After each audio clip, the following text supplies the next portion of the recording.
Boa noite, gente. Notícias, segunda edição começa agora. Nós estamos firmes aqui no nosso plantão especial para trazer as notícias e as análises mais importantes do dia para você. No programa de hoje, vamos falar com a Heloísa Vilela, que vai contar da situação difícil no Oriente Médio, agora com ataques no Irã e no Líbano, além da situação na Palestina, que continua grave. Gente, a guerra não acabou, embora a mídia tenha deixado esse assunto um pouquinho de lado. Pelo noticiário, vamos também receber o jornalista Breno Altman, que vai conversar com a gente daqui a pouquinho, ao vivo, sobre os ataques, né, que vem sofrendo da CONIB, que é a Confederação Israelita do Brasil. A CONIB fez uma denúncia contra o Altman, e o Ministério Público aceitou. Detalhe, ele é judeu e está sendo investigado por antissemitismo. É isso aí, gente. E a Cris Terra vai falar com a gente sobre a Rosângela Moro, que foi pega na mentira ao viajar para a Argentina com din-din público. Tem também Chico Sá, que vai trazer os detalhes de outro absurdo. A CPI, que é a Assembleia Legislativa de São Paulo, vai abrir para investigar instituições e ONGs que atendem os moradores de rua do centro de São Paulo. O padre Júlio Lancelotti é alvo. Isso mesmo. Uma CPI para investigar o padre Júlio, gente. E ele vai estar aqui conosco no programa para explicar essa verdadeira ofensiva dos bolsonaristas. Então, não sai daí, porque o padre Júlio vai falar com a gente ao vivo durante o programa de hoje, tá? Então, ele vai comentar de fato e vai esclarecer para a gente essa história que é absurda, como eu já disse. Bora lá?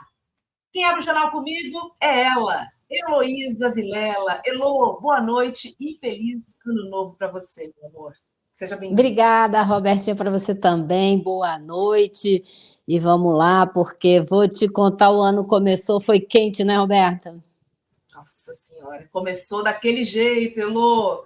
Vamos falar sobre os últimos acontecimentos que fazem todas as atenções se voltarem para o Oriente Médio também, né? Uma explosão no Irã durante uma cerimônia que marcava os 4 anos do assassinato de um dos principais generais do Irã matou 103 pessoas até agora. Israel não assume a autoria do ataque, mas a Guarda Revolucionária do Irã diz que 2 bombas estavam escondidas em pastas e foram detonadas por controle remoto.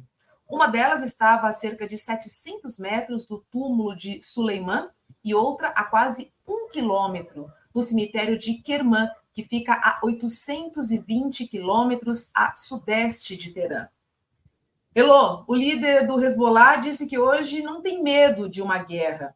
E a gente sabe que eles são muito, mas muito mais fortes que o Hamas.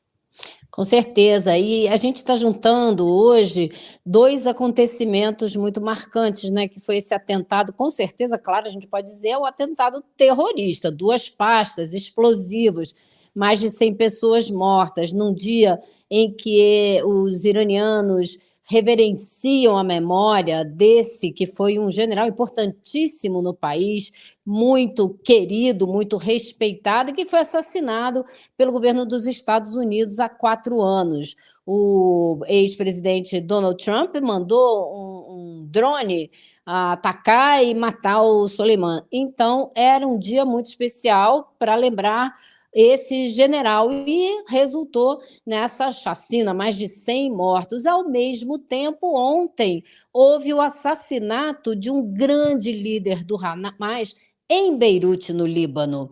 Esse, sim, com um atentado com a cara e as digitais de Israel. Agora, o do Irã, essas 2 bombas em pastas não fazem muito o gênero das ações de Israel, do Mossad, né, que é o serviço secreto israelense. Porém, todos os olhos estão voltados para Israel. Todas as acusações veladas são de que Israel estaria por trás desse ataque. O governo israelense não assumiu a autoria, como nunca faz, e ninguém sabe realmente quem são os culpados, mas o governo de Teherã disse que vai descobrir rapidamente e que vai se vingar, que não vai deixar barato. Agora, o Nasrallah, que é o líder do Hezbollah, que vive e atua e tem uma presença política fortíssima no Líbano, tem financiamento do Irã. Então, você vê como as coisas estão todas interligadas e como o Oriente Médio vai ficando cada vez mais um caldeirão muito aquecido. E esse é o problema, né, Roberto? É o medo de que a violência, o genocídio em Gaza acabe provocando uma guerra mais ampla, mais generalizada na região. Esse que é o grande medo. E a resposta do Nasrallah hoje, ele passou 1h20 discursando, e quando ele discursa, os palestinos todos param para ouvir, Israel também acompanha, pode saber. E ele disse isso que você falou, que o Hezbollah não tem medo de uma guerra. Por outro lado, tem restrições, né? Tem preocupações, porque o sul do Líbano faz fronteira com o norte de Israel, e essa tem sido uma região de muitos conflitos, de muita troca de foguetes de um lado para o outro. Então, o Hezbollah tem força? Sim, tem. Na história de Israel, é o único grupo que alguma vez impôs uma derrota militar ao Estado de Israel. Porém, ele hoje, como eu disse, é muito importante na política do Líbano. E ele sabe que, se a partir por uma ação armada, ele vai trazer um desastre para o Líbano. Então, pode ser muito complicado. Ele sabe que não vai ter ajuda de ninguém.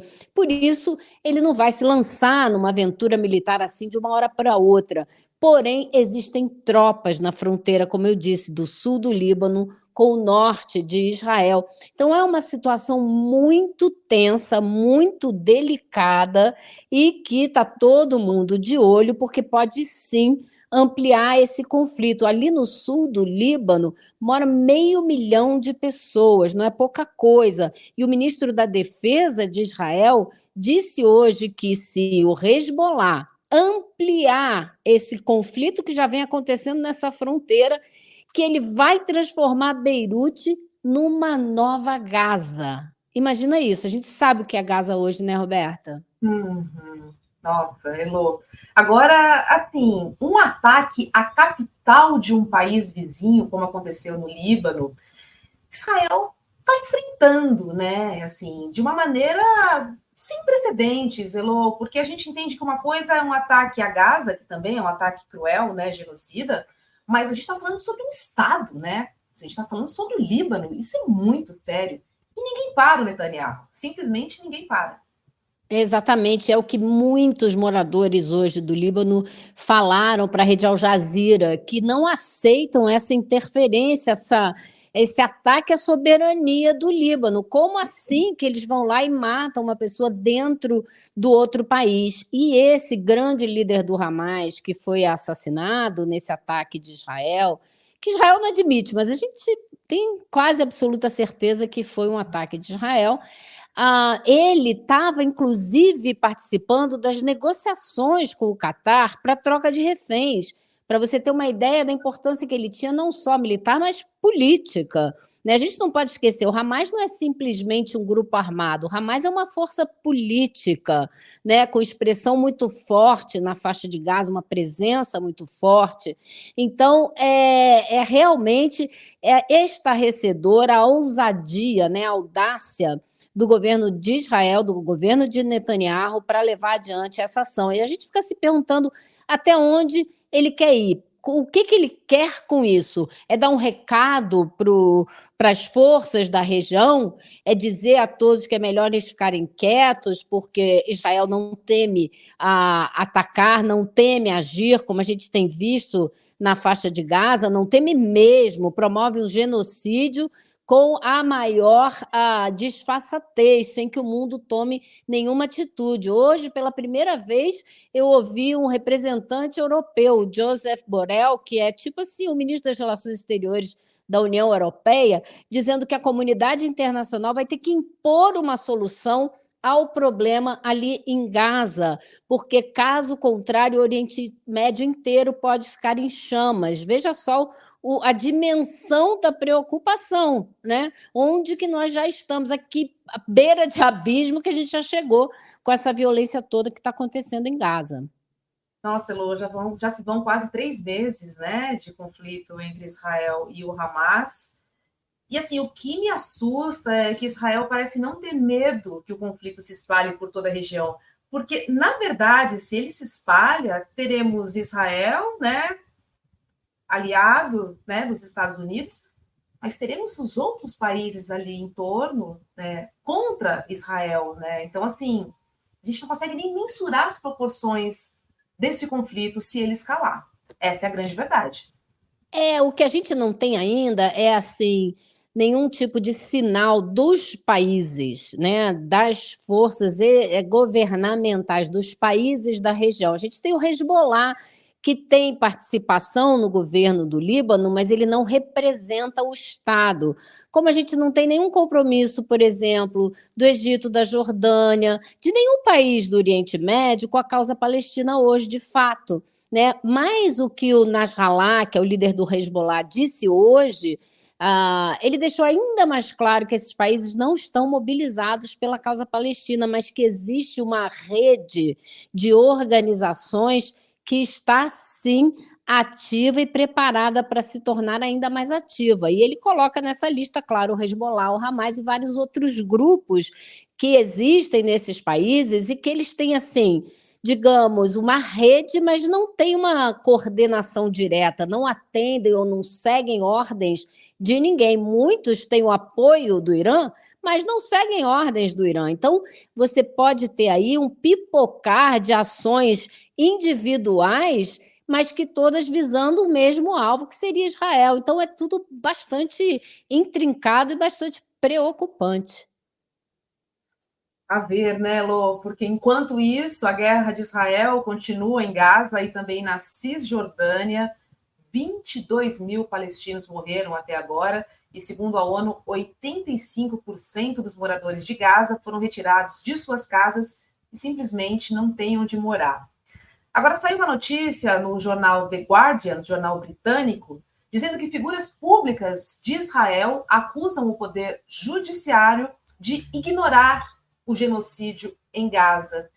Pelo um genocídio que o mundo assiste e, de novo, ninguém faz nada para conter Netanyahu. O poder judiciário poderia, né, de alguma forma, exercer o seu poder, né, na região. Cobrar das autoridades israelenses, né, e o que essa carta, uma carta longa, de 11 páginas, o que ela diz é que o Ministério Público precisa tomar providências para evitar que continue existindo uma normalização dessa ação de incitar o genocídio. E cita exemplos fortíssimos. Eu separei até alguns aqui para te contar, Roberta, porque, por exemplo, você veja, um representante do parlamento israelense que veio a público, numa entrevista, dizer o seguinte: a faixa de Gaza deve ser achatada, ou seja, deve ser toda tornada só eles falam flatten, né? É uma palavra em inglês que diz que vira tudo uma coisa plana, ou seja, né? acabar com tudo, né? E que todos, para todos eles existe apenas, para todos os palestinos ali da faixa de Gaza, diz ele, existe apenas uma sentença, a sentença de morte. Imagino que um político eleito falar uma coisa dessa. Tem também uma representante do Likud, que é o partido do Benjamin Netanyahu, né, que diz, o primeiro-ministro de Israel, que diz o seguinte: ela pediu o uso de arma nuclear como uma forma de dissuasão estratégica, antes de usar tropas, usar essas armas apocalípticas. Cara, é inacreditável, né? Eu vi também hoje um representante do parlamento dizendo que toda a faixa de Gaza deve ser esvaziada, todos os palestinos devem ser eliminados dali, retirados dali, e que os terrenos devem ser todos doados para soldados que lutaram nessa guerra. Simples assim.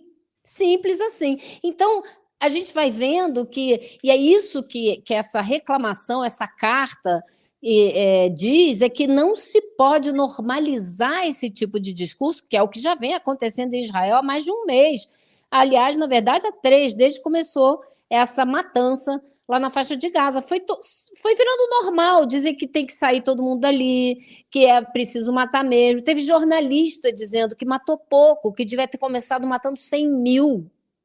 Olha, então que país será esse? Que sociedade? É isso que a carta pergunta. Que sociedade será essa depois de normalizar esse tipo de discurso, quando acabar esse conflito, que uma hora vai ter que acabar, né?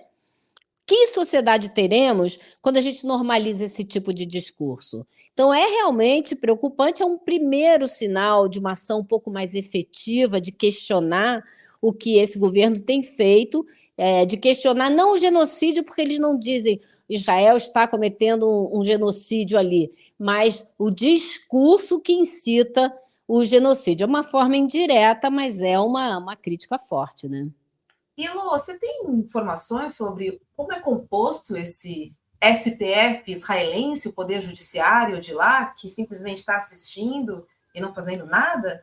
Olha, o Supremo acabou de dar uma derrota, né, de impor uma derrota importante para o Netanyahu ontem, hoje impôs uma outra. São leis diferentes, mas que fazem parte do mesmo pacote de reforma que ele queria fazer no judiciário. Já perdeu 2. Agora, o judiciário lá, os juízes da Suprema Corte, eles não são escolhidos como no Brasil, uma indicação do presidente sancionada pelo Congresso.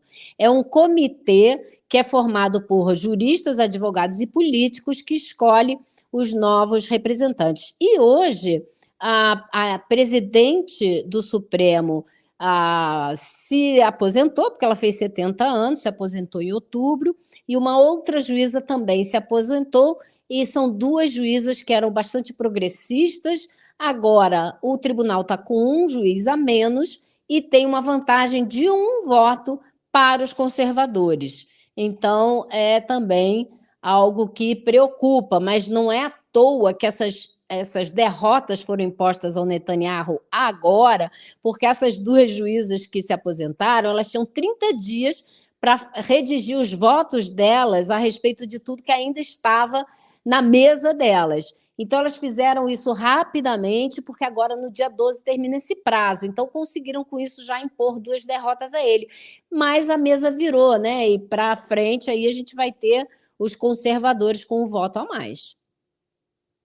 A ver, Elô, deixa eu chamar para conversar com a gente agora o jornalista Breno Altman. O Breno é diretor do site de jornalismo internacional, o Opera Mundi, e vai ajudar ainda mais a gente a analisar alguns aspectos da guerra e também do cenário das eleições nos Estados Unidos. A gente começa pela situação em Israel. Breno, boa noite a você. Feliz 2024. Saúde e prosperidade. Obrigado, boa noite a vocês, ICL. Muito obrigado pelo convite. Aqui estou. Breno. Pois é, Breno, a gente está vendo aí essas últimas novidades aí, né? Esse ataque no Irã e depois ontem o assassinato do líder do Hamas, a resposta de 1h20 do Nasrallah, né? E eu queria ver como é que você está vendo essa situação, porque todo mundo fica discutindo esse conflito vai se alastrar, esse conflito não vai se alastrar. Né, eu queria saber como é que você está olhando para essas últimas informações vindas ali do Oriente Médio. Eu acho que o ataque de Israel, tanto contra o general iraniano na Síria, quanto este último ataque em Beirute, no qual foi assassinado o número 2 do Hamas, devem ser analisados esses ataques como parte de uma estratégia israelense para impedir o descolamento dos Estados Unidos e dos demais governos ocidentais da posição que tem tido até agora de apoio incondicional ao Estado sionista na sua guerra contra o povo palestino. É como se fosse uma mesa de sinuca.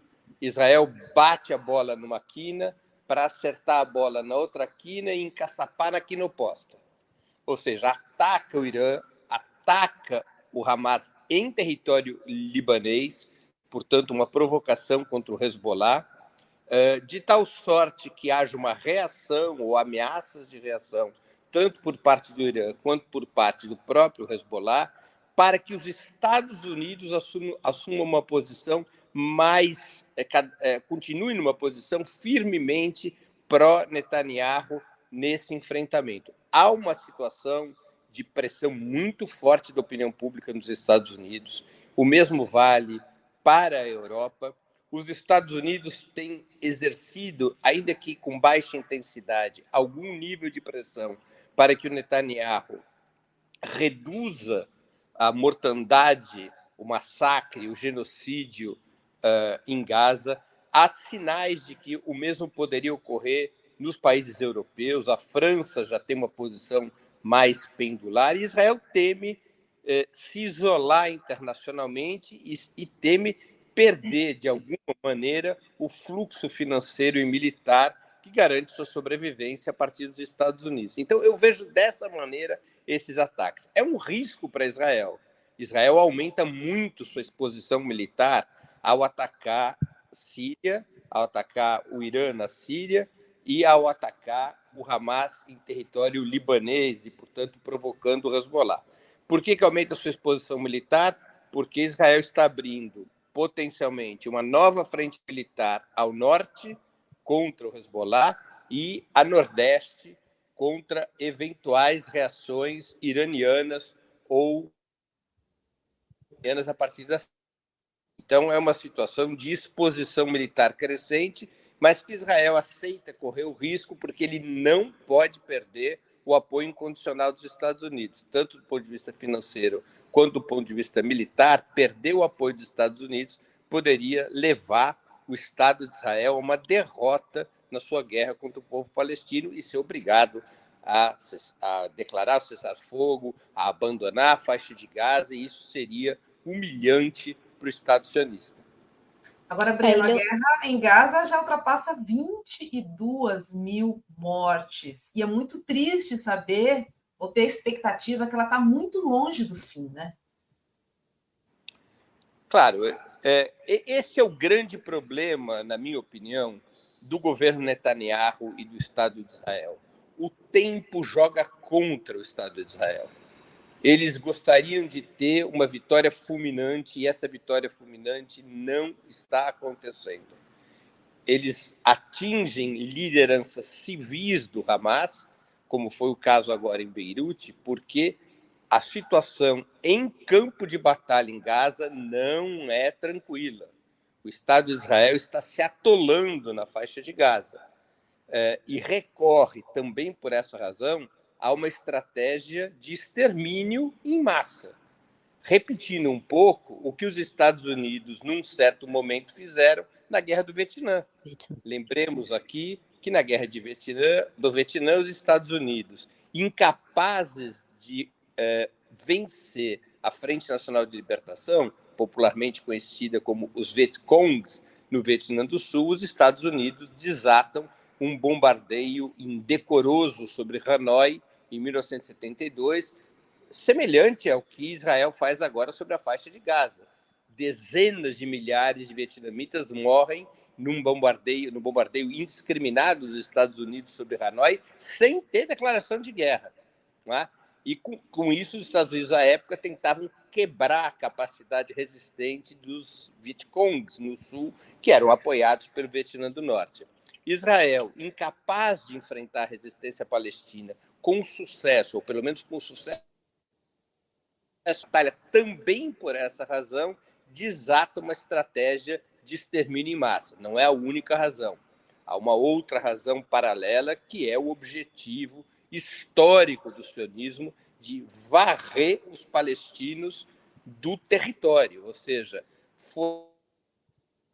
limpeza étnica, expulsar pelo menos 1 milhão ou 1,5 milhão de palestinos. Alguns ministros do governo israelense falam em deixar apenas 100 dos 2 milhões e 400 mil palestinos que vivem na faixa de Gaza. Essa limpeza étnica sempre teve no DNA, no código genético do Estado de Israel, e também isso leva a essa estratégia de extermínio em massa, uma estratégia de choque e terror para que a população palestina, tanto na faixa de Gaza quanto na Cisjordânia, venham a preferir o êxodo do que a morte. Isso é uma estratégia calculada, né? Mas essa é uma das razões, associada à razão de que, diante da incapacidade de derrotar a resistência palestina no campo de batalha, Israel recorre a uma estratégia de extermínio. E eles estão dobrando a aposta, né, Breno? Num ano difícil para o Biden, porque é o ano eleitoral, e ele já perdeu um monte de apoio justamente por causa da posição dele nessa guerra. A opinião pública nos Estados Unidos tem se manifestado muito contra esse genocídio. Agora, você pessoalmente também está enfrentando o lobby israelense dentro do Brasil, ao dizer com todas as letras o que é que está acontecendo lá na Palestina. Então, eu queria saber como é que está esse processo e que tipo de movimento... Porque eu estou vendo uma movimentação de jornalistas aqui em Brasília, se organizando para fazer documentos em apoio à sua situação. Então, eu queria saber como é que está essa questão, o que ela é, para quem não conhece a história, né? Você explicar um pouco e dizer como é que ela está. Olha, a CONIB, a Confederação Israelita do Brasil, que é a principal entidade do lobby sionista no Brasil e que funciona efetivamente como uma agência do Estado de Israel, embora tenha como fachada a representação da comunidade judaica, a CONIB recorreu a um instrumento que já é muito conhecido dos brasileiros, que é o lawfare, não é? Ou seja, instrumento de perseguição judicial. Até o momento, eles abriram 2 ações contra mim, uma civil e uma militar, junto à Procuradoria-Geral em São Paulo. A civil, na ação civil, eles propuseram uma série de itens contra mim, que meus perfis nas redes sociais fossem cancelados, que eu fosse proibido de escrever sobre a situação palestina em qualquer meio de comunicação, e até mesmo, Elô, que eu pagasse um salário mínimo de indenização para cada judeu brasileiro, daria uns 200 e tantos milhões de reais. São 150 mil judeus brasileiros. Segundo a CONIB, eu aumentei a insegurança dos judeus no Brasil porque eu estimulo o antissemitismo. Eu teria, então, que pagar um salário mínimo para cada judeu, inclusive para mim mesmo, né? Nesse caso. Então, isso, evidentemente, numa decisão liminar, o juiz de primeira instância recusou, mas o juiz de primeira instância decidiu me obrigar, sob risco de multa, a retirar 7 postagens minhas das redes sociais. Ou eu teria que pagar uma multa de R$500 por dia, até o valor de R$180 mil. A CONIB recorreu dessa decisão e conseguiu uma outra decisão liminar em São Paulo, estendendo essas 7 postagens censuradas para 12 e já não mais obrigando a que eu as retirasse, mas estabelecendo que as plataformas Twitter e Grupo Meta, Facebook e Instagram, retirassem essas postagens. Isso são as ações no âmbito civil. No âmbito criminal, a CONIB fez uma notificação, uma representação junto ao Ministério Público Federal de que eu estaria cometendo crimes de injúria racial, racismo, apologia ao crime e outros tantos supostos delitos inscritos tanto na lei antirracista de 89 quanto no Código Penal. Um procurador-geral da República de São Paulo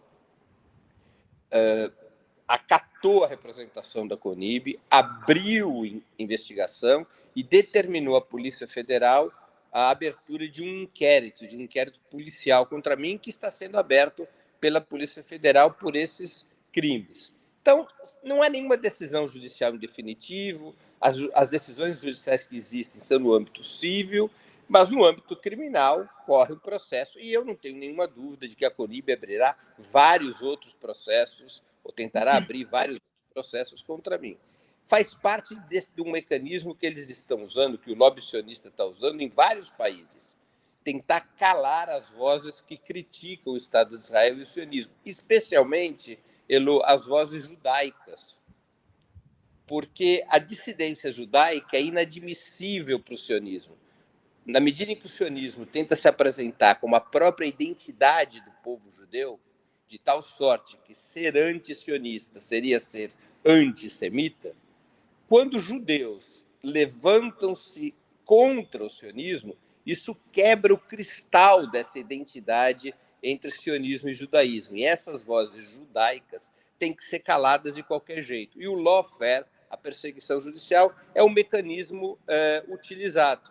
E é esse o mecanismo que está em curso e que tem sido denunciado por muita gente, a presidenta do PT, Gleisi Hoffmann, o próprio Partido dos Trabalhadores, em resolução da Executiva Nacional, deixaram isso muito claro, a Associação Brasileira de Imprensa, intelectuais, outras entidades, outros partidos, quer dizer, há um movimento de denúncia. Além de tudo, é muito estranha a liberdade de ação que o lobby sionista tem no Brasil e em outros países, mas vamos falar do nosso país. É muito estranho. Eles podem fazer chover dinheiro para comprar espaço em imprensa, para comprar programas, podcasts em especial, publicam anúncios de página inteira, eles conseguem penetrar nas instituições brasileiras, escolher juízes, se relacionar com juízes, se relacionar com procuradores. O Elô, digo aqui em primeira mão, amanhã vou dar os detalhes disso. Essa mesma ação que a CONIB peticionou junto ao Ministério Público em São Paulo e que foi acatada por esse promotor, um indivíduo anônimo com a mesma requisição tinha apresentado no Rio de Janeiro.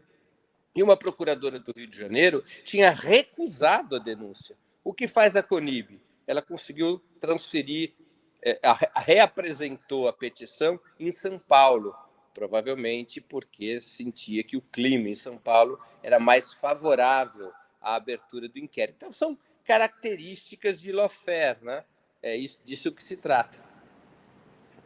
Breno, realmente, um judeu investigado por antissemitismo, eu vou guardar essa.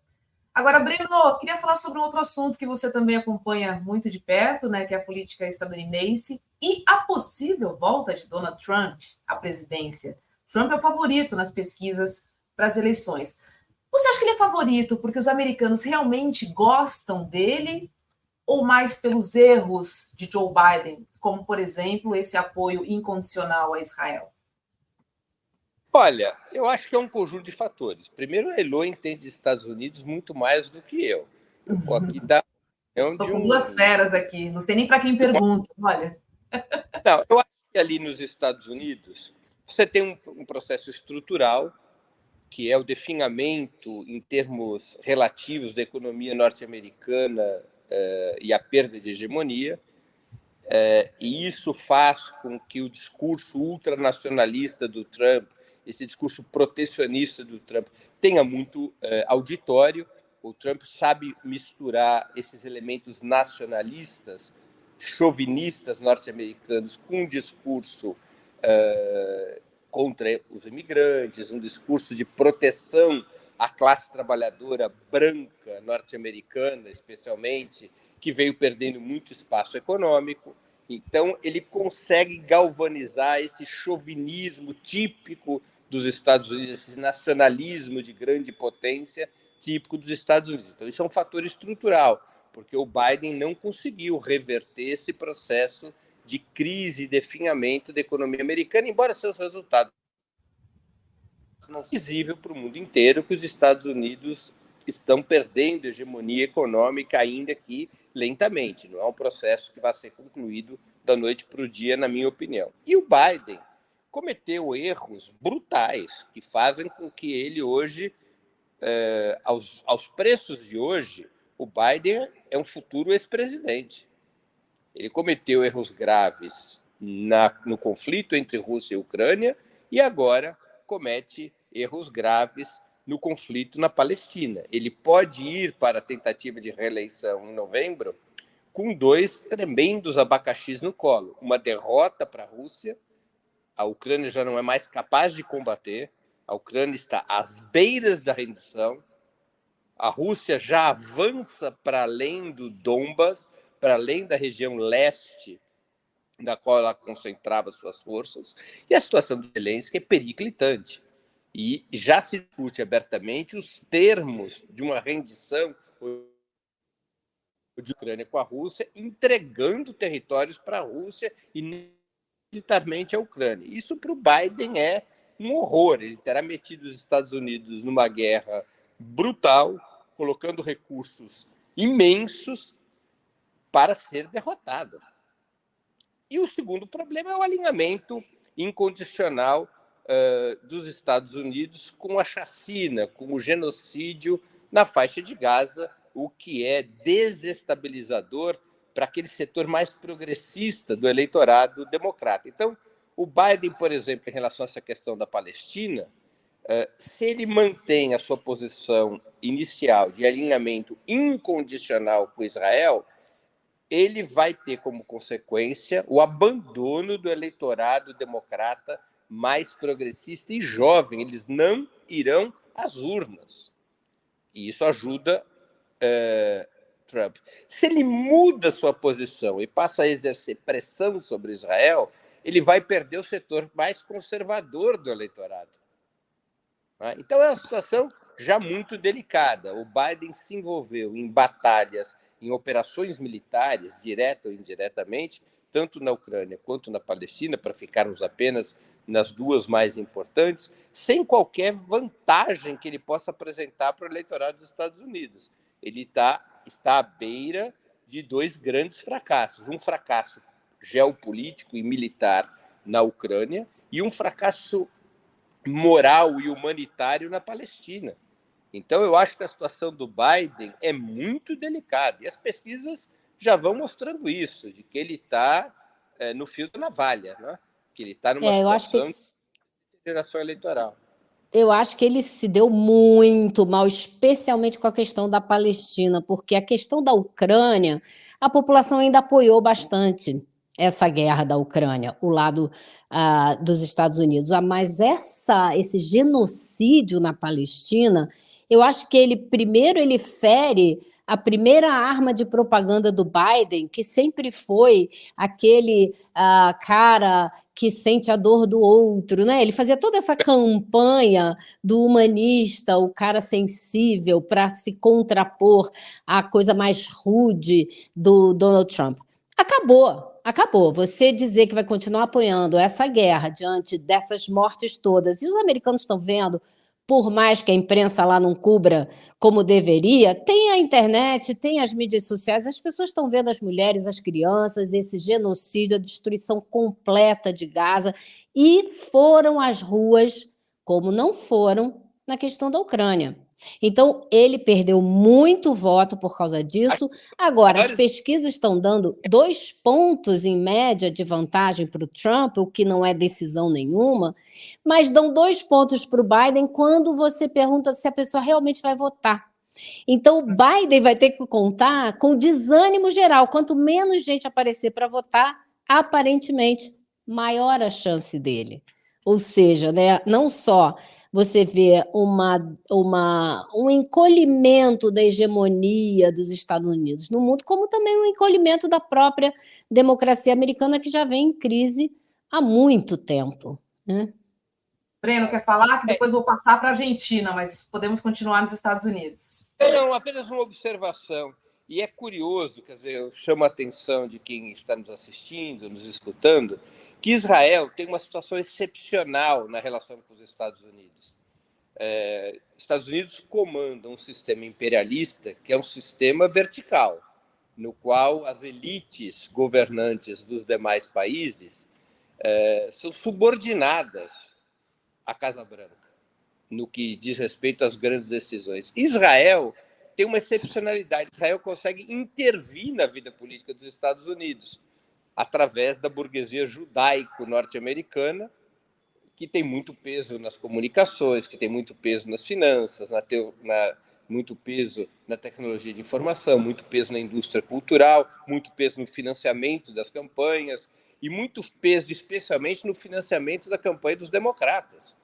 Então, mesmo que Biden perceba que ele caminha para o precipício, ele continuará caminhando para o precipício porque ele corre o risco de sofrer internamente danos que podem ser irreparáveis nas relações, digamos, com grandes grupos, com grandes corporações. Essa excepcionalidade de Israel nos Estados Unidos a gente também assiste no Brasil, na Argentina, na França, no Reino Unido. Israel, através da burguesia judaico-sionista, intervém nos países, como a gente está vendo aqui, voltando ao assunto anterior, CONIB, né, com a Confederação Israelita do Brasil. O lobby sionista, ele faz com que Israel tenha um peso dentro dos países, especialmente nos Estados Unidos, que tem a segunda população judaica do mundo. Israel tem 7,2 milhões de judeus e os Estados Unidos têm 6 milhões. É uma enorme população judaica com muito poder e muita influência, embora uma parte dessa população judaica, com esse genocídio na Palestina, está se afastando do sionismo, está indo para as ruas se mobilizar pelo fim da guerra. Isso. Já que você voltou à CONIB, antes da gente mudar de assunto, eu queria, Breno, que você dissesse aqui, para quem quiser apoiar, te dar apoio nessa situação toda, nesse enfrentamento com a CONIB, como é que deve fazer? Olha, eu sei que há vários manifestos abaixo-assinados circulando. Creio que o mais destacado deles é um que foi elaborado pela professora Virginia Fontes, e as pessoas podem encontrar o link para esse manifesto no site do Opera Mundi. Enfim, acho que ali está disponível esse link. Eu considero isso importante, eu agradeço muito a solidariedade de todos e de todos. Agora, o objetivo principal que a gente tem que ter claro é o de expandir a solidariedade irrestrita e incondicional à resistência palestina, ao povo Não palestino. há a menor dúvida. A perseguição judicial a mim é um detalhe do detalhe do detalhe do detalhe. Não é? Eu mesmo, claro que eu fico muito agradecido pela solidariedade, não é divertido ser perseguido, mas eu tenho claro de que isso é um assunto secundário. O assunto principal continua a ser a solidariedade irrestrita e incondicional ao povo palestino. E acho que nós devemos, no Brasil, Elô e Roberta, redobrar os esforços, porque isso é muito importante. Esse apoio, essa mobilização internacional poderá forçar os governos a tomarem medidas práticas contra o Estado sionista. O governo brasileiro mesmo está devendo medidas práticas contra o Estado sionista. Não tomou até agora nenhuma medida prática. Nem sequer chamou o embaixador brasileiro para consultas, que é aquela medida abaixo de romper com relações diplomáticas. Então, é necessário que essa mobilização se mantenha e se intensifique, especialmente no nosso país. Não há a menor dúvida. E os partidos políticos também, né, Breno, precisam se mobilizar mais e convocar, né, esclarecer a população, porque acho que o Brasil vive uma situação surreal. É um dos países que tem mais apoio ao Estado de Israel, essa política genocida que a gente vê nas ruas do que qualquer outro. Ou seja, está faltando mais discussão, está faltando mais informação para as pessoas entenderem o que de fato está acontecendo ali. E acho que os partidos políticos também têm esse papel. Tá certo. Elô Vilela, Breno Altman, obrigada, viu? Foi um prazer conversar com vocês aqui nesse segundo dia, valendo, dia útil aqui do ICL Notícias, segunda edição especial. Amanhã a gente fala mais sobre a Argentina, porque, olha, o decretaço do Milei já encontrou resistência por lá. Amanhã a gente traz esse assunto para conversar e para dividir com a nossa audiência. Um beijo, Breno. Um beijo para você, Lô. Vou correr aqui, porque hoje a gente tem Padre Júlio Lancelotti ao vivo, exclusivo com a gente, e a Cris Serra já está na linha. Um beijo para vocês, uma ótima noite. Tchau, tchau. Beijo, Roberto e Lô. Até mais, a todos vocês. Deixa eu chamar agora, então, a Cris Serra para falar sobre a conja mais famosa do Brasil, que é a Rosângela Moro, que foi Pega na mentira. Pega na mentira. Cris Serra, seja bem-vinda. Boa noite para você. Oi, Roberta. Boa noite. Prazer estar aqui com você. Boa noite a todo mundo que está aqui com a gente no ICL. Cris, a matéria do jornalista Vinícius Segala, do site DCM, mostra que a deputada e esposa, né, do ex-juiz Sérgio Moro mentiu sobre uma viagem que fez à Argentina. Nos documentos oficiais, ela diz que foi a Buenos Aires participar de um evento numa agenda pública. Mas nosso colega Segala checou os documentos e provou que ela foi apenas acompanhar o maridão que participou de um evento da extrema-direita. Ai, Cris, que feio, hein? Roberta, toda vez que eu vejo notícias sobre o Moro, eu lembro de uma brincadeira que eu tenho com a Vivian, do ICL da manhã, que é a seguinte: Moro não pode ver uma vergonha que já quer passar. Isso agora se estende também à mulher dele, ou a cônjuge. A cônjuge, como você falou. Olha só, essa questão aí, essa informação que o DCM trouxe, né, de que ela mentiu, é uma coisa muito grave, porque ela é uma deputada federal que viajou para o exterior, enfim, fez uma viagem de caráter particular. Ela foi para esse evento acompanhando o marido, que foi participar de um evento da direita lá em Buenos Aires. Nenhum dos dois foi em missão oficial, né? Um parlamentar só pode cobrar o ressarcimento dessas despesas de viagem se ele viaja representando o parlamento, ou a Câmara ou o Senado. Bom, o Moro era palestrante, viajou para participar do evento. Ela não era palestrante, ela foi apenas acompanhando o marido. E aí, na prestação de contas, ela mente, dizendo que participou, que foi palestrar, né? Então, está tudo errado, tudo errado. Ela foi nas asas da mamata, e eu estou usando essa expressão, não é à toa. Aí está aí primeiro tem o documento que o Vinícius traz na reportagem, dizendo o que era o evento, né? E depois ela faz um relatório com a prestação de contas, enfim, para pedir o ressarcimento. Inclusive, ela tem uma coisa que está mal explicada, que ela pede para voltar a passagem dela de retorno com a data de 24 de outubro, um mês depois do evento. Enfim, tudo errado, como eu disse.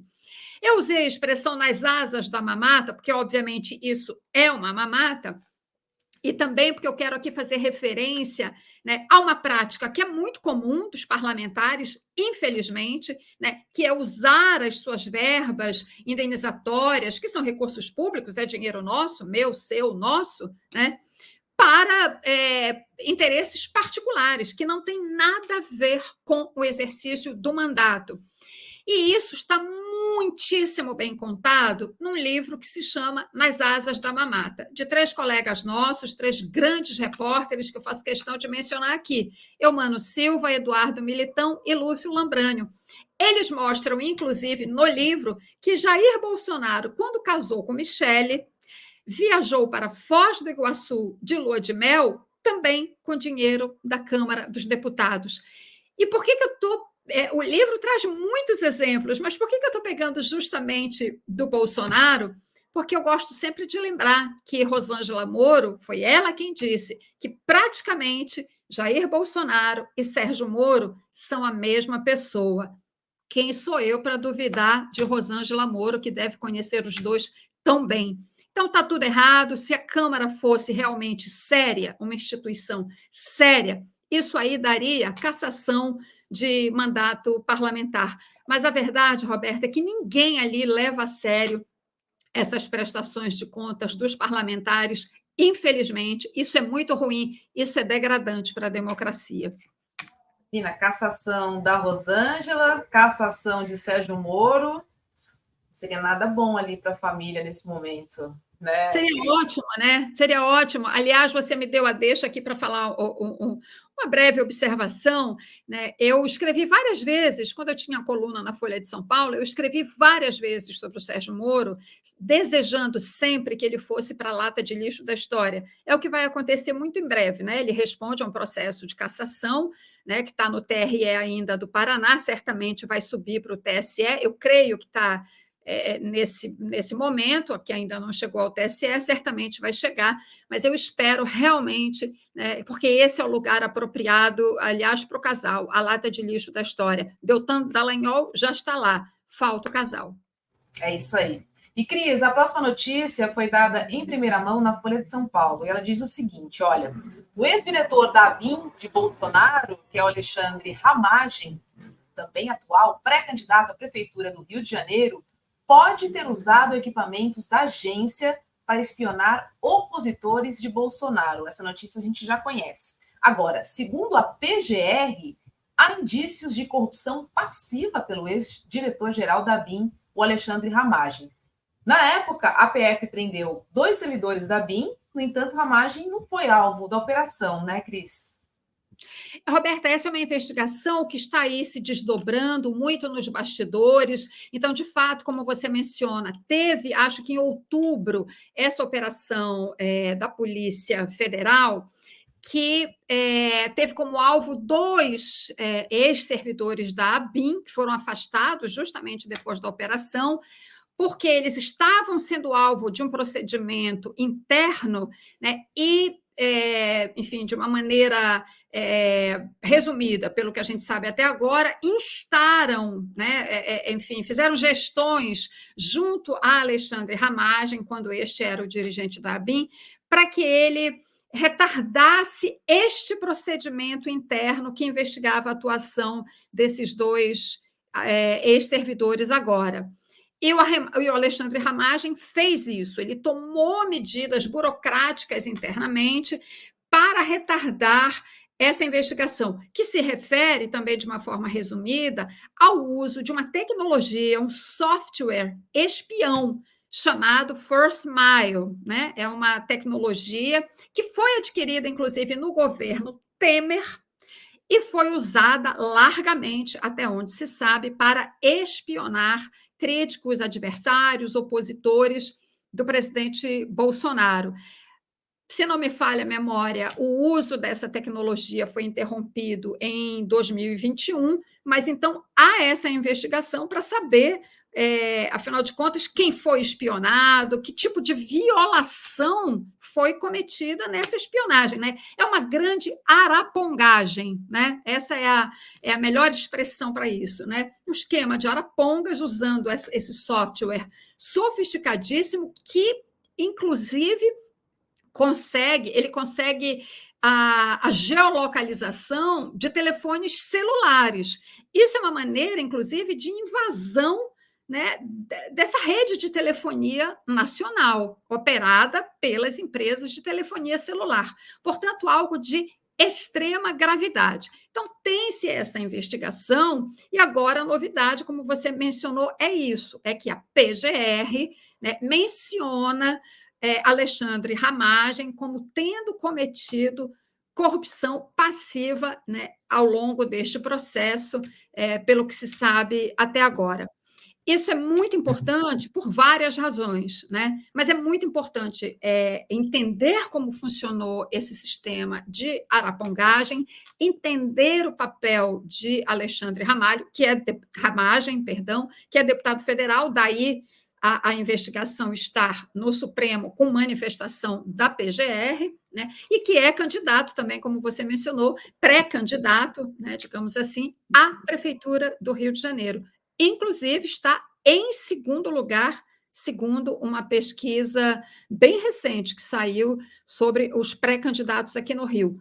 Em primeiro lugar está o atual prefeito, o Eduardo Paes, numa posição confortável, 36% das intenções de voto, mas em segundo lugar vem Alexandre Ramagem com algo em torno de 19%, o que não é pouco, Roberta, considerando-se, né, que ele é uma pessoa não tão conhecida como Eduardo Paz, que é um político já de muito tempo, né, que já foi prefeito, já foi candidato a governador, né, candidato a várias coisas, é prefeito atualmente e será candidato à reeleição.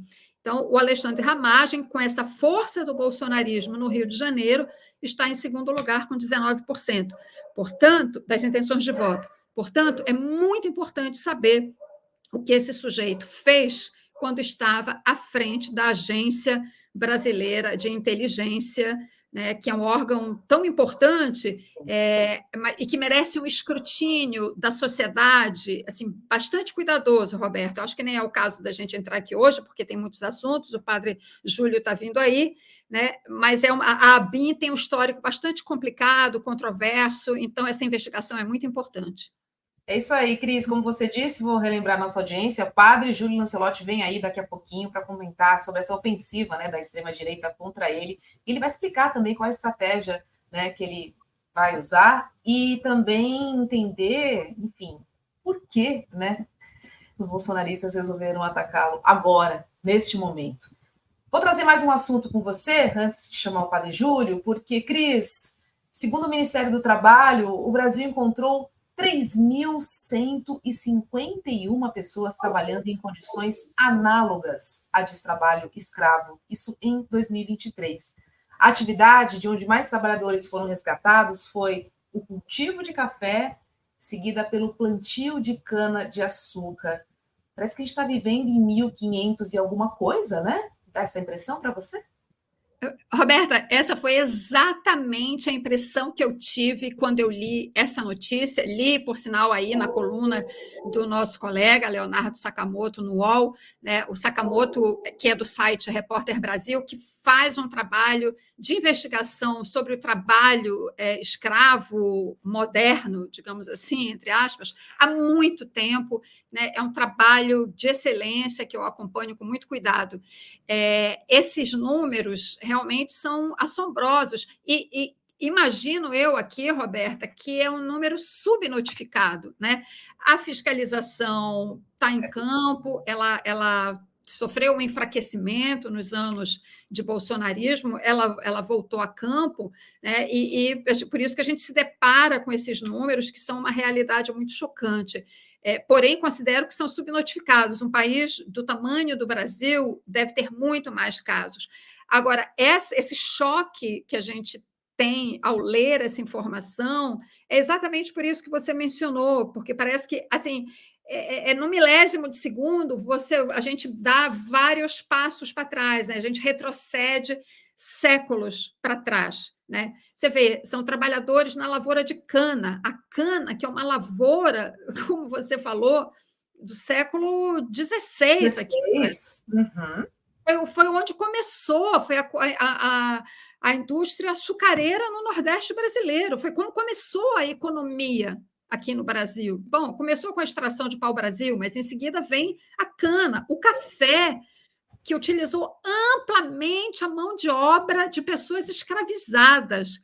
Então, isso é absolutamente chocante, né? E isso, para encerrar, Roberta, eu acho que assim, é importante a gente ter sempre esses números em mente e debater isso aqui no ICL, porque isso nos mostra o quanto a gente ainda precisa caminhar para a construção da nossa democracia para todos aqui no Brasil, né? A democracia existe para nós, eu, você, quem está aqui nos acompanhando, né? A gente que tem bons empregos, tem salário no fim do mês, não precisa se preocupar com o que vai comer no dia seguinte. Para essas pessoas resgatadas em situação de trabalho análogo à escravidão, a democracia não chegou.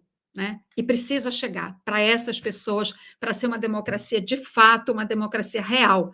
É por isso que eu acho tão importante a gente ter sempre essa pauta aqui no ICL. Muito importante, Cris. Mais importante ainda, a gente entender quais são as empresas envolvidas, né, neste processo todo, porque certamente, pelo menos para mim, são empresas que eu deixo de consumir, porque a gente tem que pensar em toda a cadeia produtiva. Comer é um ato político, gente. Não esqueçam disso. Glicela, minha querida. Pode falar, desculpa se te interrompi. Não, eu sei que a gente já vai se despedir, eu só quero aproveitar esse último minutinho e deixar aqui todo o meu apoio, minha solidariedade a essa pessoa incrível que é o padre Júlio Lancelotti, que está sendo o alvo dessa pretendida CPI aí para começar em fevereiro na Câmara Municipal de São Paulo, e que eu acho, Roberta, que deve haver uma mobilização enorme dos paulistanos para impedir o funcionamento dessa CPI. Isso é um absurdo, um escárnio que uma CPI se destine a perseguir uma pessoa que só faz o bem. Então, precisa haver uma reação da sociedade paulistana e impedir que essa CPI perturbe a paz de um cidadão como o padre Júlio Lancelotti, que tem todo o meu apoio, humildemente aqui, deixo minha solidariedade ao padre Júlio. Obrigada, Roberta. Obrigada, Cris. Essa notícia de hoje realmente mexeu, né? Temos muitas, mas muitas manifestações nas redes sociais. Foi o segundo assunto mais comentado do dia, inclusive. Um beijo, querida. Boa noite para você. Tchau, Roberta. Deixa eu chamar meu vizinho, Chico Sá, para repercutir exatamente esse assunto que a Cris já adiantou, porque é o seguinte, Chico, a Assembleia Legislativa de São Paulo, que não tem nada para fazer, né, aprovou o pedido de abertura de uma CPI para investigar ONGs e instituições que atendem moradores de rua no centro de São Paulo. E o padre Júlio Lancelotti é alvo dessa CPI. Chico, boa noite para você. Que história é essa, cara? Que história é essa? Boa noite, querida Roberta. Boa noite, comunidade ICL. É mais um desses acontecimentos do chamado Brasil Bizarro, né? Desse festival de coisas bizarras que, de 2018 para cá, a gente começou a ver isso, a testemunhar esse tipo de coisa praticamente toda semana. Ou seja, o bolsonarismo, ele abre o esgoto, ele abre o bueiro de uma forma que faz com que hoje, mesmo depois do ex-presidente derrotado nas urnas pelo Lula no ano passado, esse tipo de coisa continue acontecendo. É uma armação, né? Uma armação em ano eleitoral promovida pela extrema-direita, ou seja, pelo puro suco do bolsonarismo. É um vereador, não é na Assembleia, viu, Roberto? É na Câmara de Vereadores de São Paulo. Talvez a gente confunda vez por outra, porque o vereador que autor dessa iniciativa nefasta, digamos assim, o Rubinho Nunes, ele é advogado do Arthur Duval, aquele deputado estadual caçado por perseguir e cometer assédio com as ucranianas, lá na guerra da Ucrânia. Você lembra disso, né? Então, na fila. O Rubinho Nunes, o vereador que quer perseguir o padre Júlio Lancelotti, ele pertence hoje à União Brasil, mas ele era do MBL, a mesma agremiação do Arthur Duval, aquele caçado por assédio sexual e importunação lá na guerra da Ucrânia. Caçado, este sim, na Assembleia Legislativa aqui de São Paulo. Mas o certo é que esse sujeito, o Rubinho Nunes, do União Brasil, ele conseguiu as assinaturas. Essa CPI ela não está instalada, ela pode ser instalada nos primeiros dias. Mas eu acredito que essa reação que passou a ter a partir de hoje, contando inclusive com o nosso apoio aqui do ICL desde cedo, essa reação eu acho que vai acabar impedindo a instalação dessa CPI oportunista, eleitoreira, em ano de disputa municipal, né? O Rubinho Nunes ele conseguiu assinaturas de toda a direita, diz ele que tem cerca de 30 assinaturas. Eu dei uma pesquisada e encontrei lá nos deputados que assinam, são todos de direita mesmo, ou direita ou ali centro-direita. Está lá, por exemplo, entre as pessoas que assinam, o Fernando Holliday, né, do PL, o Isaac Félix, também do PL, a Tami Miranda, lembra da Tami Miranda, vereadora? Sim. Vereadora? A Tami Miranda, do PL, também apoia essa história. Tem 2 deputados do PSDB, aqueles tucanos que antes se mostravam civilizados, a favor de algumas boas causas em São Paulo, hoje eles estão junto com a extrema-direita. É o caso da vereadora Ruth Costa e do vereador Chechel Trípoli. Também se juntou essa turma do Rubinho Nunes. E o que eles fizeram? Eles querem instalar essa CPI baseado na relação de ONGs, de entidades de organizações não governamentais, com os moradores de rua, principalmente os moradores da área da Cracolândia. Eles acusam o padre Júlio Lancelotti, que digamos que é o alvo principal dessa CPI, de usufruir de dinheiro público para proteger, no entendimento deles, para proteger gente drogada das ruas de São Paulo. Ou seja, eles querem fazer, em nome do moralismo, uma confusão dos diabos em ano de eleição, e o que, na verdade, só vai atrapalhar os famintos da rua, essa legião de pessoas necessitadas que o padre Júlio Lancelotti ajuda diariamente lá na paróquia dele. O alvo é o padre Júlio exatamente por isso. Então, acaba sendo uma CPI contra o povo pobre das ruas. É uma CPI para tirar o pão da boca dessas pessoas. É uma CPI de uma crueldade nunca vista no país. Porque você vai combater quem está alimentando, quem está dando um cobertor para esse povo da rua, para essa população desvalida. Então, eles acham que estão atingindo o padre Júlio, na verdade, eles estão atingindo a população mais carente de São Paulo, com essa administração do prefeito, do Nunes, do Ricardo Nunes. Você vê, todo dia tem uma nova leva de pessoas nas ruas de São Paulo. Então, atacar o padre para, na verdade, tentar tirar o pão da boca dessa população que tanto precisa. É inacreditável, né? É um ataque direto aos vulneráveis, as pessoas que mais precisam do nosso amor, do nosso suporte, porque, de novo, né? É uma questão de saúde pública, Chico, não é uma questão de polícia, muito menos de investigação, né? Para as pessoas que apoiam, que suportam, enfim, que estão ao lado, né? Que dão o seu amor e o seu carinho. E como você mesmo contou, Chico, a abertura da CPI criou uma verdadeira reação nas redes sociais em defesa do padre Júlio. A matéria também está na capa do nosso portal, iclnoticias.com.br. E lá você também pode ver as várias manifestações de apoio que o padre Júlio recebeu. Vou trazer algumas aqui, tá? Tem uma da deputada Érica Hilton.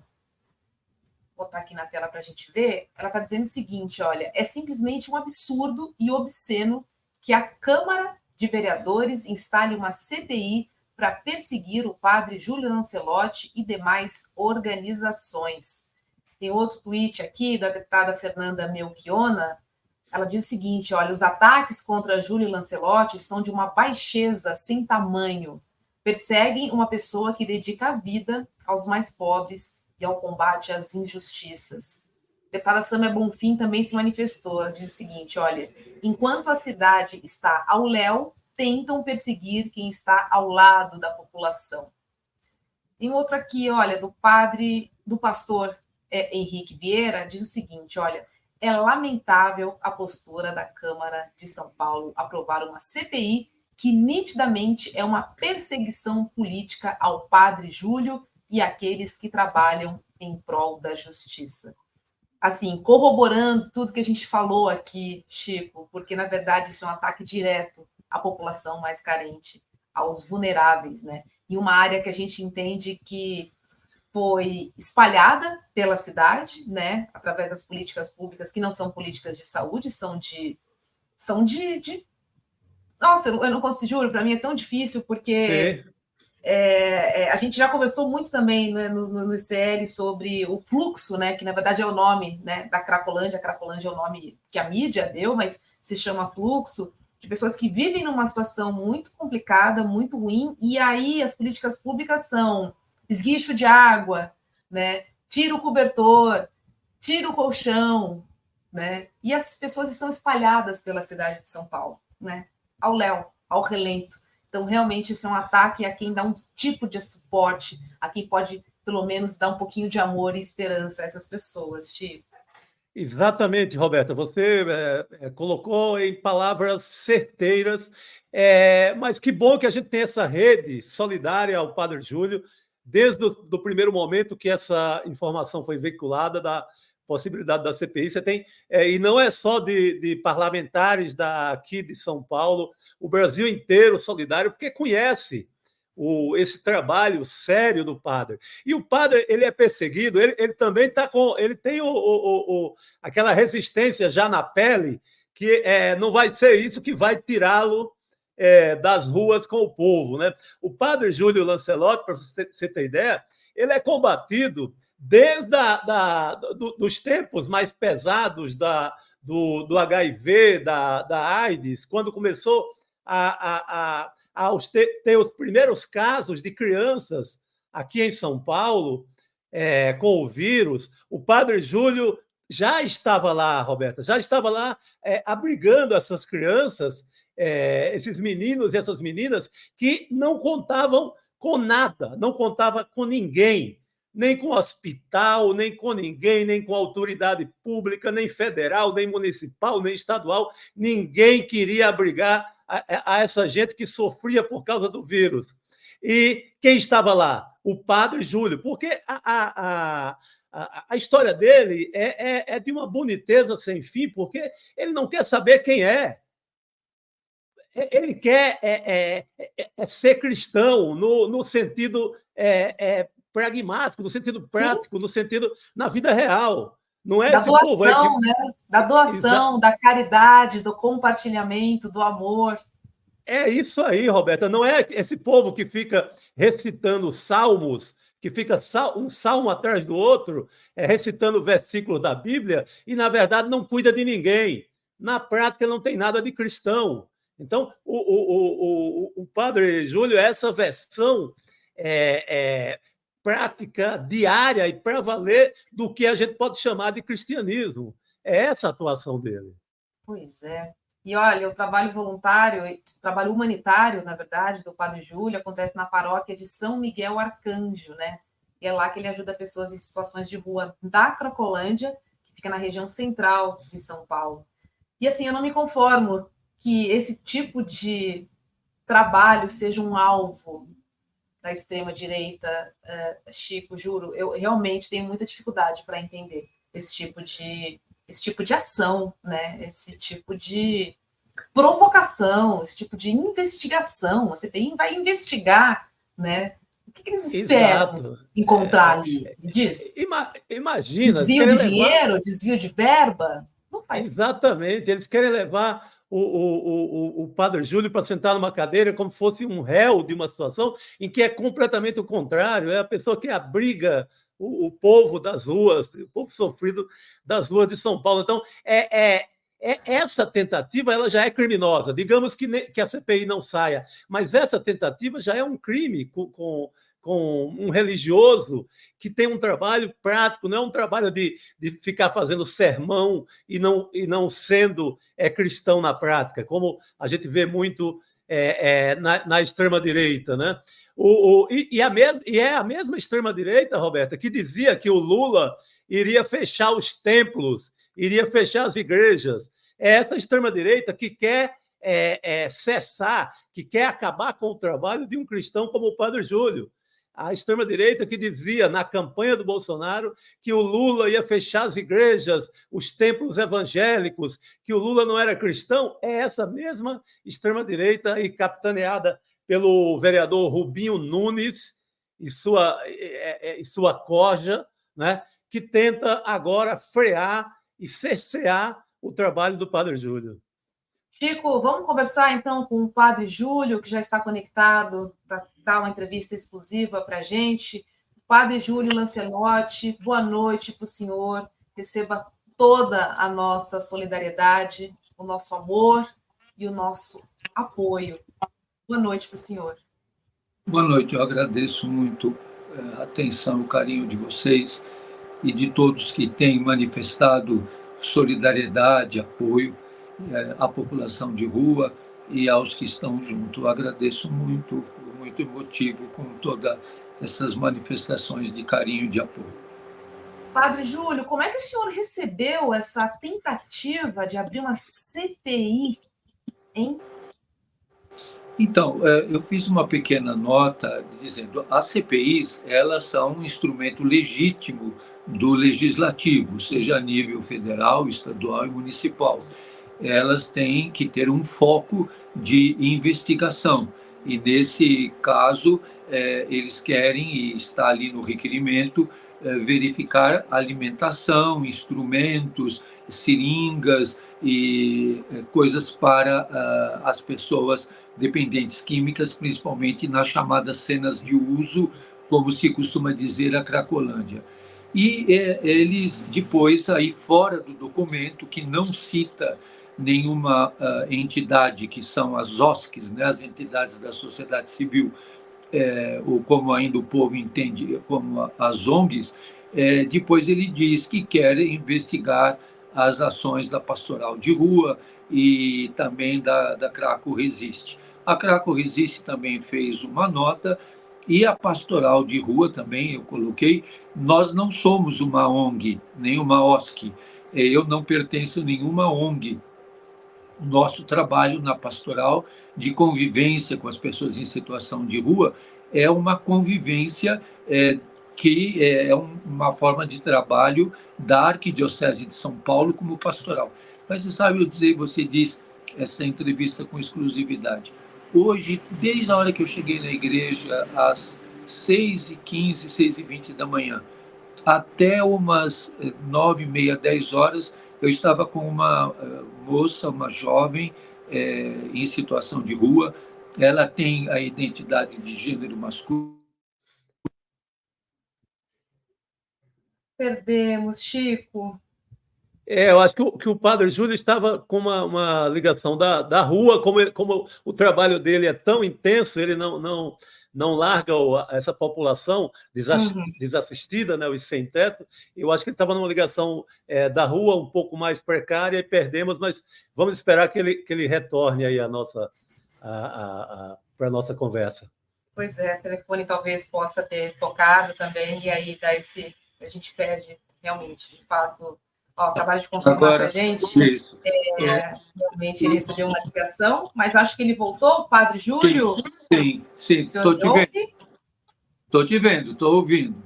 Por favor, pode continuar.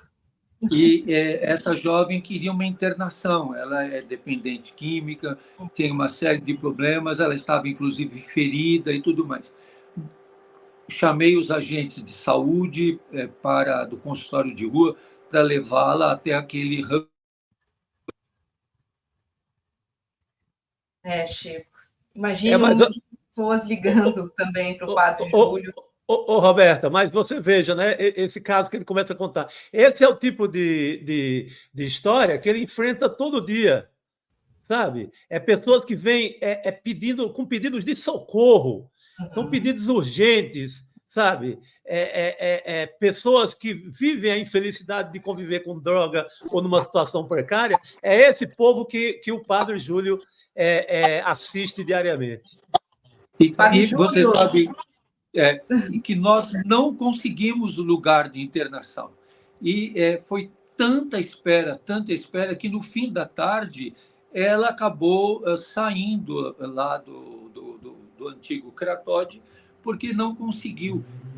Nós sabemos que o dependente químico tem assim, uma questão imediata muito grande.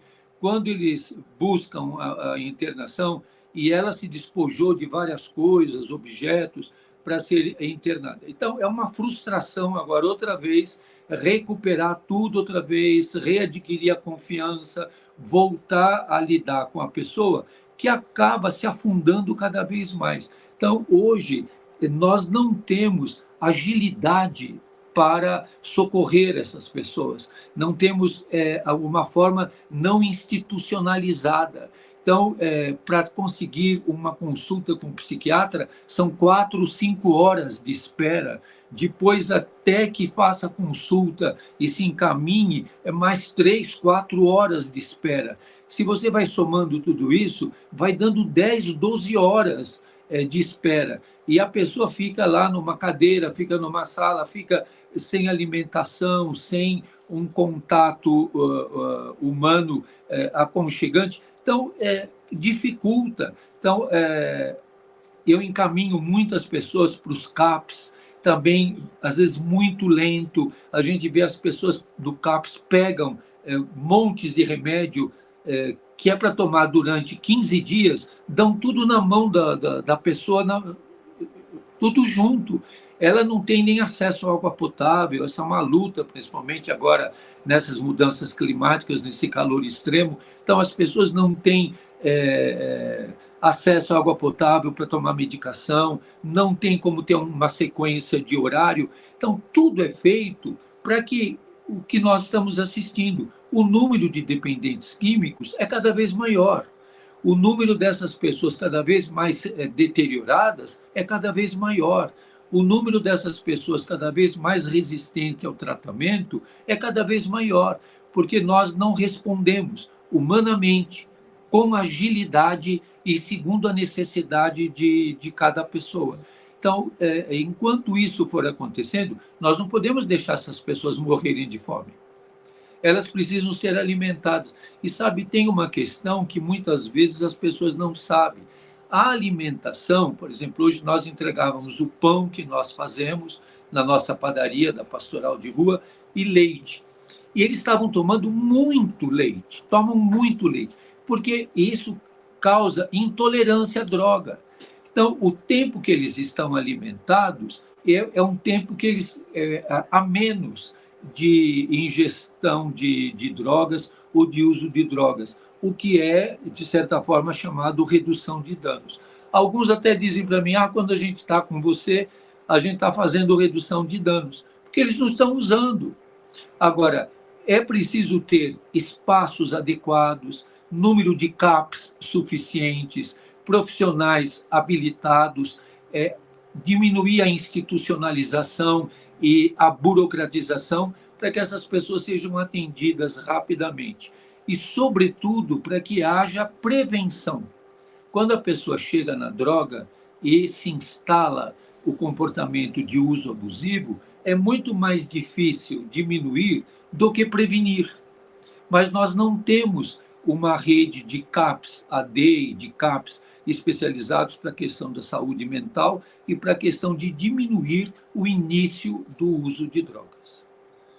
Padre, por que... Chico, deixa eu só fazer uma perguntinha por favor, rápida, Emendo, por favor, é só... Por favor, querida, por favor. Por favor.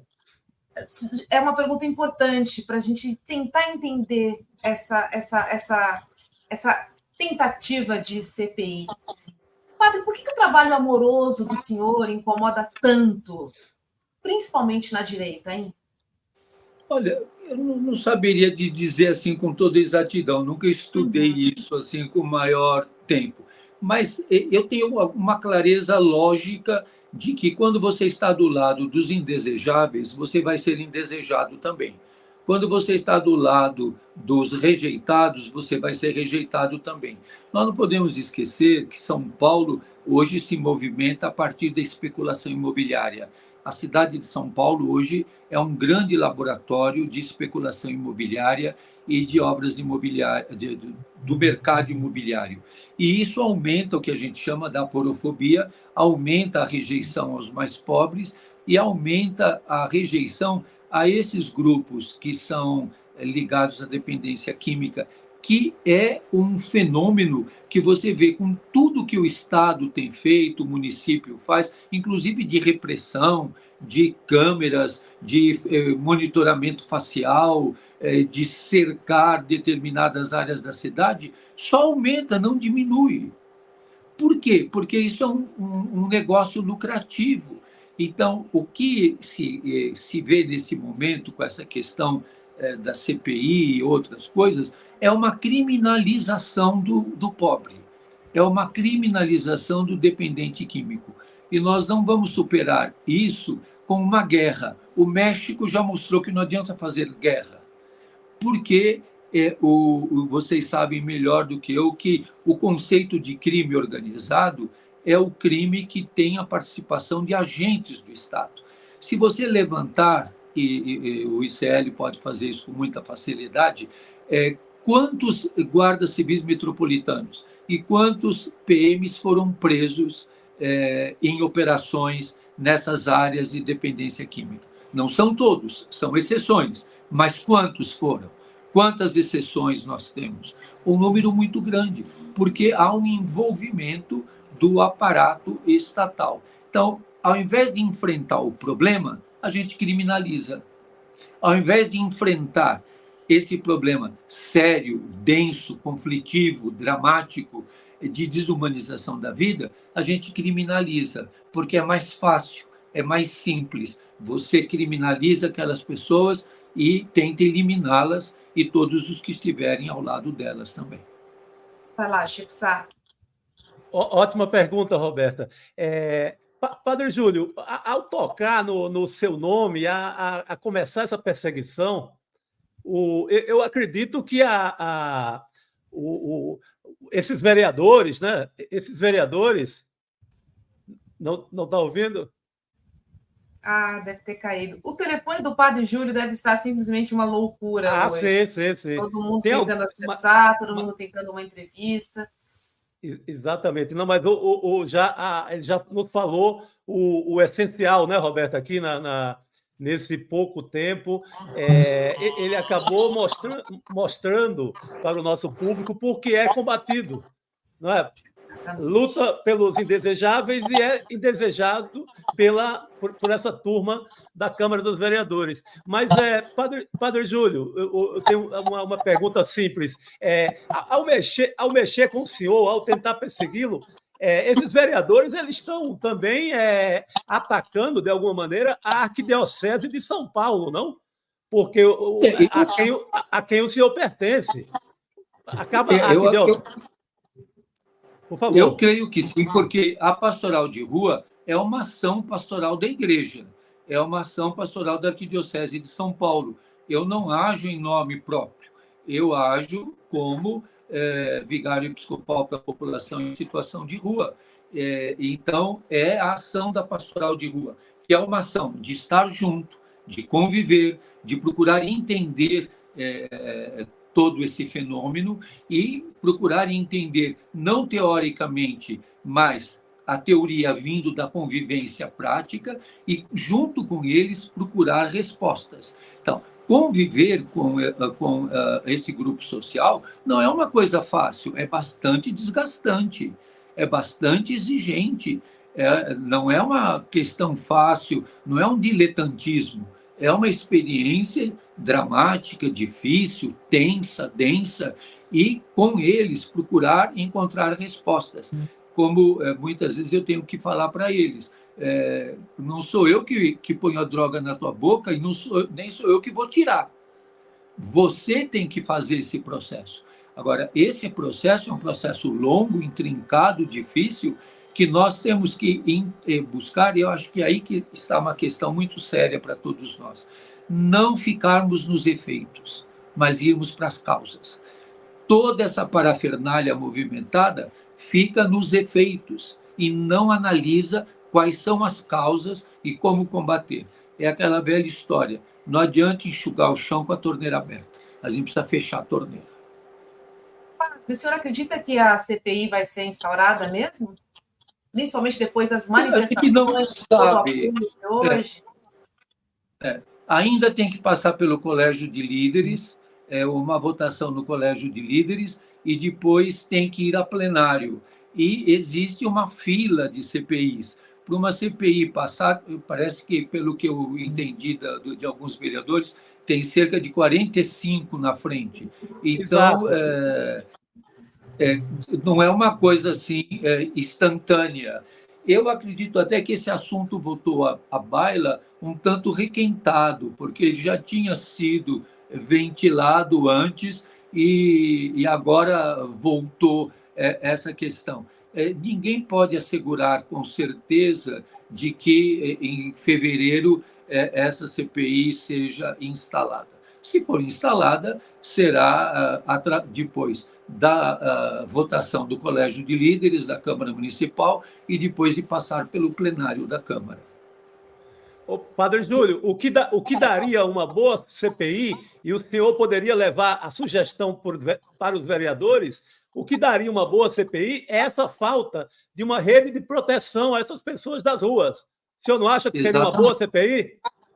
Eu acredito que a gente teria que discutir isso. Qual é a política pública, como que nós estamos fazendo prevenção e como nós estamos combatendo as causas. Porque senão nós ficamos sempre na ponta do iceberg. A gente fica olhando os efeitos, não percebe o que é que ocasiona isso. É aquela velha história. A pessoa cai na ribanceira e vem no rio. Aí você tira um do rio, aí cai outro, aí cai 10, cai 25. Você tem que subir lá e ver quem é que está jogando, para poder segurar. Então, a gente tem que entender por que nós somos uma sociedade dependente química. Por que a dependência química é cada vez maior, mais complexa? Como é que essa droga chega? Quem é que ganha em cima desse mercado? Então, a gente tem que perceber as causas, de onde é que surge tudo isso, para não ficarmos só em cima daqueles que aparentemente se veem. Você acha que hoje só se usa crack nessas áreas chamadas de Cracolândia? Os dependentes químicos são todos moradores de rua? Todos os moradores de rua são dependentes químicos? A gente tem que enfrentar o problema do tamanho que ele é, com a complexidade, com a densidade que tem, de maneira inteligente. Não será a inteligência artificial que vai nos dar respostas. Nós precisamos pôr a massa pensante da nossa sociedade, que tem gente muito boa na área da saúde, na área de dependência química, na área de tratamento e de terapia, para pensarmos juntos uma ação articulada e orgânica. Não basta ficar querendo saber quais são as ONGs que trabalham, qual o recurso que tem, mas como é que esses recursos vão ser utilizados com inteligência, com capacitação de pessoas e com efetividade de respostas. Maravilha, Padre Júlio Lancelotti. Chico, não sei se você tem mais alguma pergunta para fazer ao padre, ou se a gente pode encerrar. Não, eu queria só agradecê-lo pelo tempo dele, pela disposição e pelas ótimas palavras que nos deixou aqui no ICL. Exatamente. Eu que agradeço demais a vocês, agradeço demais o ICL, toda essa equipe, agradeço todo o apoio humano que vocês dão a essa luta, agradeço de coração de estarmos juntos, unidos sempre na luta. Obrigada, padre, muito obrigada pelo seu tempo em conversar conosco, muito obrigada pelo seu trabalho amoroso, por levar dignidade à população de rua, que são as pessoas mais vulneráveis. Receba o nosso abraço fraterno. Boa Amém. Noite, professor. Boa noite, Chico. Chico, é incrível. Quando a gente pensa que já viu tudo, e a gente que mora em São Paulo, né, que vê, né, as pessoas, os dependentes espalhados pela cidade, quantas tentativas já foram feitas sem sucesso, né, de resolver essa situação, porque, de novo, não é encarada como uma questão de saúde pública, né? As pessoas querem esconder, né, botar em lugares, afastar, né, da população. Exatamente. Eles saem tangendo esse povo de um bairro para outro, de um lugar para outro. Tem uma questão muito importante que o padre Júlio colocou, que é a especulação imobiliária, viu, Roberta? A própria área da Cracolândia, ali do centro, existem vários projetos ligados a grandes políticos de São Paulo, existem muitos projetos arquitetônicos, metidos a modernos e tal, que sonham com aquela área ali para vender mais barato aqueles, né, todos aqueles imóveis, aqueles botecos, aquelas lojinhas. Então, aquilo é um sonho do mercado imobiliário de São Paulo. Comprar tudo na Bacia das Almas e construir empreendimentos imobiliários. Então, tem também nessa jogada, e talvez na jogada do vereador que quer a CPI, que é um vereador de extrema-direita aqui de São Paulo, não podemos esquecer também esse componente da grana que ergue e destrói coisas belas em São Paulo. Nossa, vamos ficar de olho, principalmente pela valorização imobiliária, né? Acho que você tocou num ponto crucial aí sobre todo esse levante do nada, no começo do ano, enfim, a gente entendeu com o padre que já era um processo que estava ali sendo esquentado, mas Sim. Tem alguma coisa ali por trás, Chico, e eu acho que você trouxe um ponto bem importante. Boa noite para você, vizinho. A gente se encontra amanhã aqui no nosso plantão de Réveillon do ICL segunda edição. Beijo. Obrigado, Roberta, mais uma vez. Obrigado pela nossa audiência no Brasil inteiro. E até amanhã. Até amanhã, Chico. E até amanhã você que nos acompanhou nessa edição especial do Plantão de Réveillon do ICL Notícias, segunda edição. Amanhã, às 6 da tarde, ou melhor, às 6 da noite, eu estou aqui juntamente com a nossa equipe. Tem uma mulherada nos bastidores que vocês não acreditam. Um beijo para todo mundo e até amanhã, às 6 horas. Tchau, tchau. Lançamos a área do ICL de documentários. Documentários feitos na periferia com bolsas que o ICL deu. Estamos lançando no ICL um documentário com imagens raras que nós fizemos a curadoria no ICL. E aí a gente pegou todas essas imagens raras, fizemos um documentário sobre o Malcolm X com som recuperado com inteligência artificial, com legenda exclusiva em português e que vai estar na plataforma.